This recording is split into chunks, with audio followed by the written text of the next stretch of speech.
Match শেষে স্টেডিয়ামের dressing রুমে হাতে লেখা চিঠি রেখে যুক্তরাষ্ট্র ছাড়ল ইরান ফুটবল দল। চলমান বিশ্বকাপে বেলজিয়ামের মতো শক্তিশালী প্রতিপক্ষকে রুখে দেওয়ার পর লস অ্যাঞ্জেলেসের সোফাই স্টেডিয়ামের অন্দরে এক আবেগঘন মুহূর্তের জন্ম দিলেন ইরানি ফুটবলাররা। তবে এই বিদায় আর 10টি দলের মতো স্বাভাবিক ছিল না।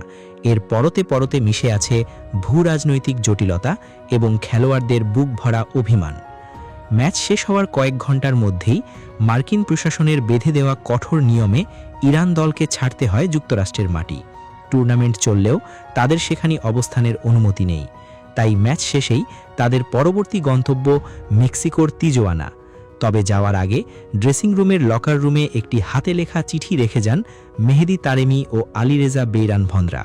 পরে ইরান ফুটবল ফেডারেশন সেই চিঠির ছবি প্রকাশ করলে ক্রীড়া বিশ্বে তোলপাড় শুরু হয়।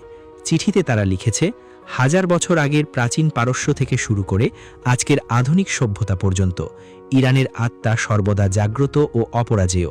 লস অ্যাঞ্জেলেস, আপনাদের আতিথেয়তার জন্য ধন্যবাদ। আমরা এখানে এসেছিলাম গর্ব নিয়ে, লড়াই করেছি সম্মানের সাথে এবং এখন মাথা উঁচু করে মর্যাদা নিয়ে বিদায় নিচ্ছি।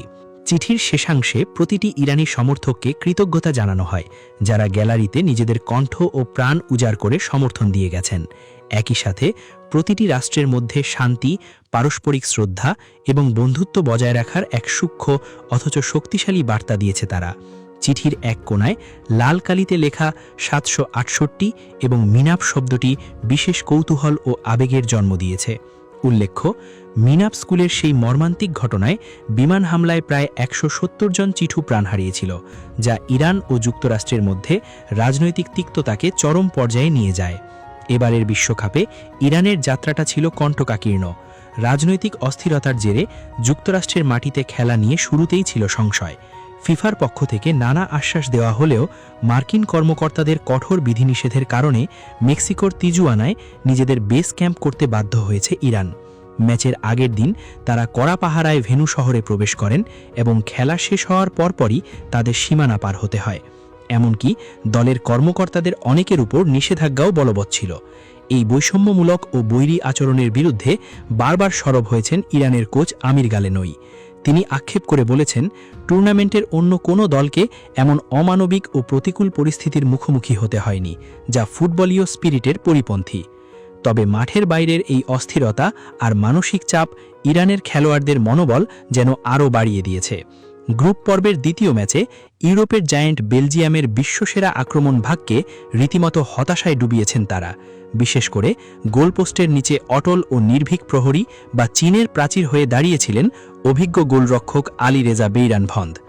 বেলজিয়ামের মুহুর্মুহু আক্রমণ আর একের পর এক গোলমুখী শট প্রতিহত করে তিনি ইরানকে এনে দিয়েছেন এক ঐতিহাসিক ও মূল্যবান পয়েন্ট। এই ড্রয়ের ফলে 0-0 সমতায় ম্যাচ শেষ করে ইরান তাদের নকআউট পর্বে যাওয়ার স্বপ্ন দারুণভাবে জিয়ে রেখেছে। গ্রুপ জি এর পয়েন্ট তালিকায় বর্তমানে চলছে রোমাঞ্চকর ডানাটকীয়তা। বেলজিয়ামকে রুখে দিয়ে ইরান এক পর্যায়ে টেবিলের শীর্ষে উঠলেও সকালে নিউজিল্যান্ড ও মিশরের মধ্যকার ম্যাচ শেষে তারা অবস্থান হারিয়েছে।